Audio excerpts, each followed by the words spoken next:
კლინიკა ველესის წონის დაკლების კურსში ჩართული ერთობლივად 3 სპეციალისტი. ეს გახლავთ ექიმი ენდოკრინოლოგი, კვების ფსიქოლოგი და მასაჟის სპეციალისტი. თითოეულ სპეციალისტს აქვს ცალკე როლი, რა თქმა უნდა, მკურნალობის პროცესში, მაგრამ მათი გუნდური და ერთობლივი მუშაობა ძალიან კარგ შედეგს იძლევა.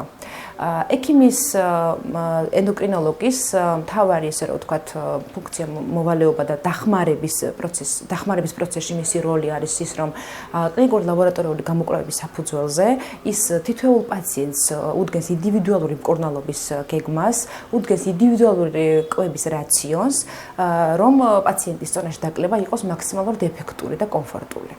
რაც შეეხება ფსიქოლოგს, აუცილებელია წონის დაკლების პროცესში ფსიქოლოგის ჩართულობა, იმიტომ რომ აქ ძირითადად მუშაობა არის კვებით დამოკიდებულებებზე, კვების არასწორი დამოკიდებულება აქვს ხშირ შემთხვევაში პაციენტს, ამიტომ სასურველია და აუცილებელიც არის რომ მუშაობა მოხდეს ამ ტიპის, ესე რომ ვთქვათ, ჩვევებთან, რომ შეიცვალოს პაციენტმა კვების ჩვევა, გადავიდეს უფრო სწორ ჯანსაღ კვებაზე და რაც ყველაზე მნიშვნელოვანი ასევე კვებასთან ერთად შეცვალოს აუცილებლად დამოკიდებულება საკუთარი თავის მიმართ, სოციალური გარემოს მიმართ და ბუნებრივია, რა თქმა უნდა, საკვების მიმართ. რაც შეეხება მასაჟის სპეციალისტის როლს, გარკვეული, ესე ვთქვათ, კილოგრამების დაკლების შემდეგ პაციენტებს კლინიკაში უტარდებათ მასაჟის, ანტიცელულიტური მასაჟის და პრესოთერაპიის პროცედურა, რაც პირდაპირ მიმართულია იმაზე, რომ მოხდეს, ესე ვთქვათ, დარჩენილი ბოლო კილოგრამების დაკლებაც, გამკვრივდეს კანი, უფრო ელასტიკური გახდეს, უფრო ჯანსაღი და სხეული უფრო მეტად მოვიდეს ტონუსში.